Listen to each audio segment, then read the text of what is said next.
I'm working with an engineer and his spouse, and they're getting ready to retire. And their main question, it could be boiled down to, what do we need to know so that we don't make any mistakes? We want to make sure that our portfolio lasts as long as we do. And so I want to talk about that today because I'm sure that you have the same concerns as you plan for your retirement.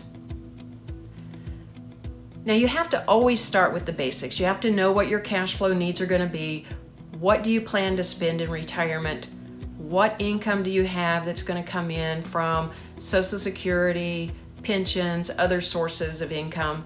And what is that gap that you need to cover with your assets? What assets do you have that can create some income to cover that gap? And which assets should you use first, second, or third? So when putting all of that together, there are three things that I want to talk about that you want to avoid so that you don't make mistakes. Number one, do not rely on the safe withdrawal rate. Now, the safe withdrawal rate can be called the 4% rule, and that came out of some analysis and research that was done in the 1960s.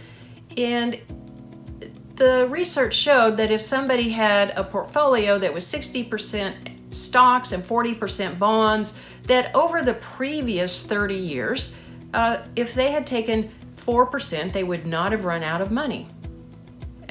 It would have lasted a minimum of 30 years. Now, we're in a different time period now. We're in a different economic period. But on top of that, you may not want that exact level of risk in your portfolio. You may not want the kind of bonds that they included in that portfolio. You may want to be more conservative. You may want to be more aggressive. You may not want any bonds in your portfolio. I do have some clients that don't really want bonds in their portfolio. And so you've got to think about your personal situation and what is your safe withdrawal rate. Number two, you want to think about your withdrawal strategy.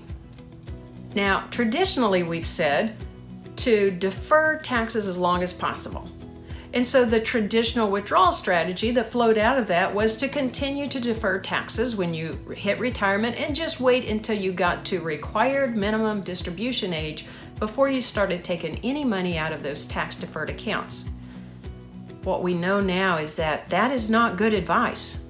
You need to start taking some money out of those tax deferred accounts every year to fill up those low tax brackets so that you can get money out of those tax deferred accounts at the lowest tax rates possible over your lifetime, because that will save you significant tax over all of the years of your retirement.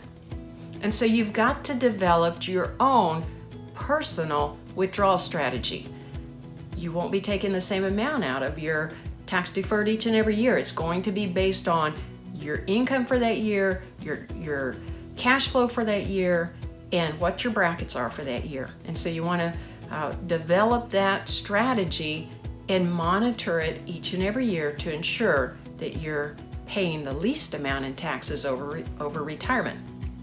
And then number three, you don't want to rely on a set it and forget it portfolio. You want to set up your portfolio to match your spending plan. You know, a 60-40 set it and forget it portfolio, which is what the research was based on, may not do what you needed to do.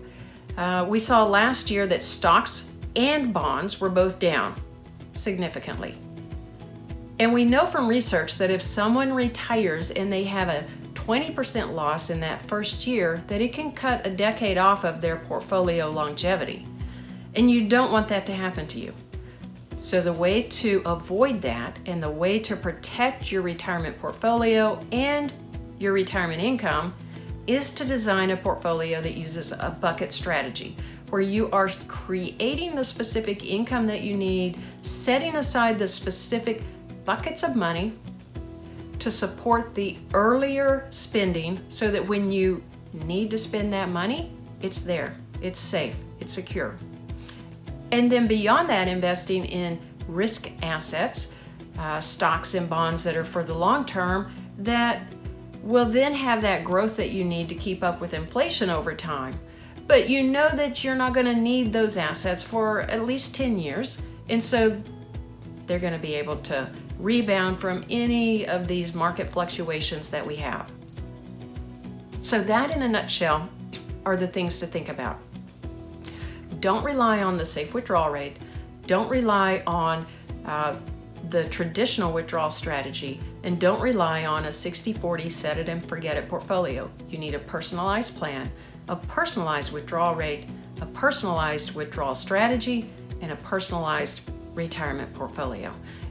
And when you do that, your retirement plan will support your retirement very well so that it lasts longer than you do. Now, if you found that helpful, I did talk about this in even more detail on a recent podcast. And so you can find that on Apple, Spotify, Google, any of the popular podcast platforms. And then you can also go to my website, www.bestpathadvisors.com. There's a link to the podcast on the website. There's also links to a lot of helpful checklists that are totally free for you to download that you can use in your planning. And with that, I hope you found this helpful. I am here to help you be on your best path for retirement.